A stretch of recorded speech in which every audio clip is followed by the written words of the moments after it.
নমস্কার। আজ আমি একটি সংগৃহীত পোস্ট, শ্রী শ্রী মা সারদার পোস্ট খুব ভালো লেগেছে, তাই আমি পাঠ করছি। সকলে শুনতে থাকুন।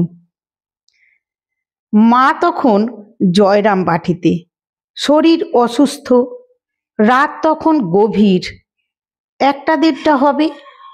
মায়ের একজন সেবকের হঠাৎ ঘুম ভেঙে গেল। ঘর থেকে দেখলেন উঠোনে আলো দেখা যাচ্ছে। অত রাত্রে উঠোনে আলো কেন?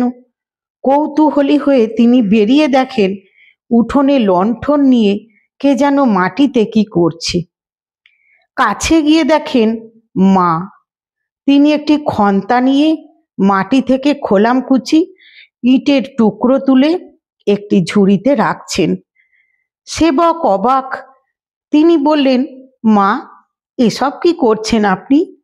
ধরা পড়ে গিয়ে সলজ্জভাবে মা বললেন, এই খোলামকুচি ইটের টুকরোগুলো তুলে উঠোন পরিষ্কার করে রাখছি। কেন মা? সেবক বললেন। মা বললেন, বাবা, আস্তে কথা বলো, সকলের ঘুম ভেঙে যাবে। তারপর অনুচ্চ স্বরে বললেন, দেখো বাবা, কলকাতা থেকে সব ছেলে মেয়েরা এসেছে। ওরা শহরের লোক, খালি পায়ে হাঁটার অভ্যাস নেই।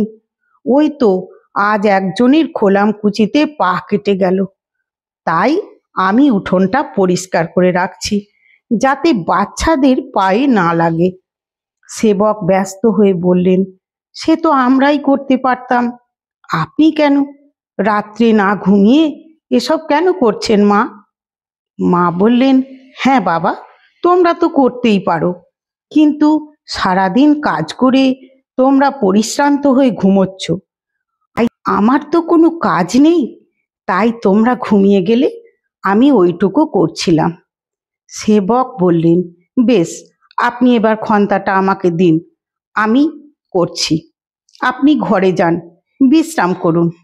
মা কোমল কণ্ঠে বললেন, বাবা, তুমি করলে তো আমার করা হবে না, আমি যে মা। যাও বাবা, তুমি ঘুমোও গিয়ে, আর হয়ে এসেছে, আমি বাকিটুকু করে নিই। এরপর সেবক আর কি বলবেন, তার 2 চোখ বেয়ে তখন অশ্রু ঝরছে। তিনি ভাবছেন, এই না হলে সকলের মা। তিনি তো শুধু উঠোনের কণ্টকই পরিষ্কার করে দিচ্ছেন না, তার সকল সন্তানের চলার পথের সকল কণ্টককে ওইভাবে অতন্দ্রভাবে পরিষ্কার করে রাখছেন, চিরকাল রাখবেন। পোস্টটি খুব ভালো লাগলো, আমি সংগৃহীত করেছি।